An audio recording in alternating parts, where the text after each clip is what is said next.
Apollo 11 reading you loud and clear. Position 1330. Wow. As America looks back at the 40th anniversary of its first steps on the moon, there is an Atlanta man with a very special connection to the return of splashdown of Apollo 11. Here with us this morning is former Navy SEAL and decorated war veteran John Wolfram, one of the very first frogmen to reach the crew of Apollo 11. John, congratulations to you. Thank you. Welcome to the show this morning. You brought along some great memorabilia here with you, but first of all, tell us a little bit about the training that went into this mission, because it was not easy. That's right. Well, nothing's done by accident in the Navy. We rehearsed this dozens and dozens of times before we got out to the Hornet. After we were on the USS Hornet 18 times before the astronauts actually came back. We could have done it in our sleep, I think. Wow. And the name of the book is called Splashdown, The Rescue of a Navy Frogman. It details the mission, if you will. And, okay, before we get to what the astronaut said to you when you opened the capsule door, let's talk a little bit about what was going on, what was lurking in the water. There were some sharks out there, and you guys had a sharpshooter on duty, ready, just in case. Right. There was shark activity a few days before. Actually, on the shot itself, and after the astronauts got aboard the helicopter, they appeared again, but there was no sharks in the water at the time. Wow. That we saw, anyway. Okay, now this is actually a piece of the gold foil that came from the capsule? Yeah, we had a few moments waiting for the ship to come aside, and we took advantage of that and stripped off some of those gold pieces for our souvenirs. Wow. Okay, so now you open the capsule door, and out pops who?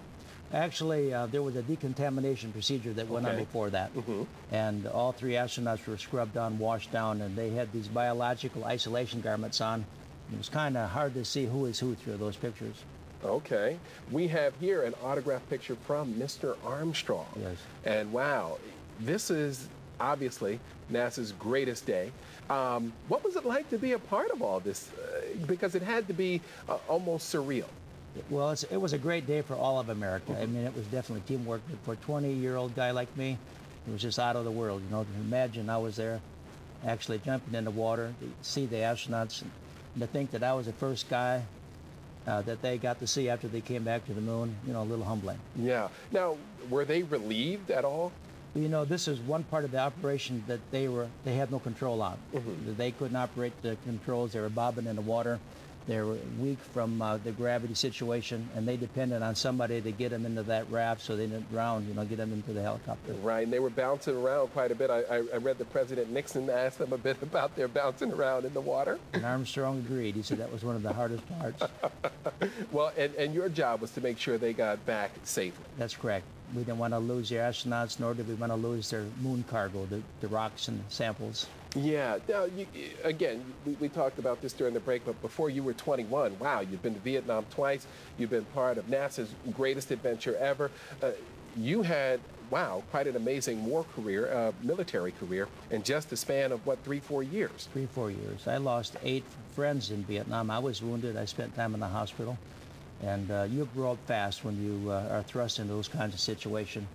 The Apollo was in between all this, sandwiched in, so we had a little fun as well in the Navy. Yeah, you know, tell us a little bit about the cover picture, because we see the big flower, and so was this kind of a way of making a personal statement about the freewheeling spirit, if you will? Yeah. I think people remember the 60s, you know, peace, flower power.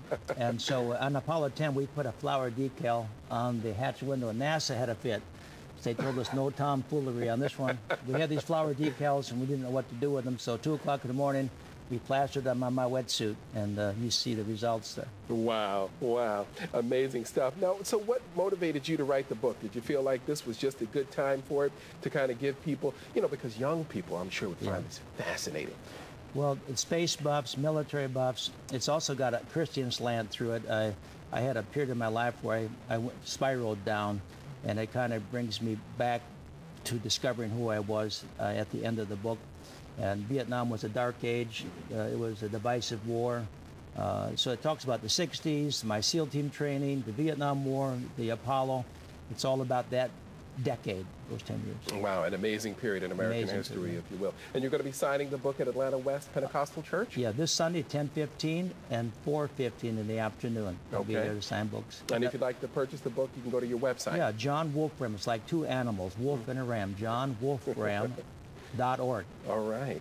John, congratulations. Hey, this has been great, Mark. What a pleasure. Thank you. And for more on John Wolfram's exciting life 40 years ago and since, log on to myfoxatlanta.com. We'll hook you up with all the information. Just click on the Good Day tab. And be sure to watch Fox 5 News tonight when Russ Spencer sits down and talks further with John. You don't want to miss it.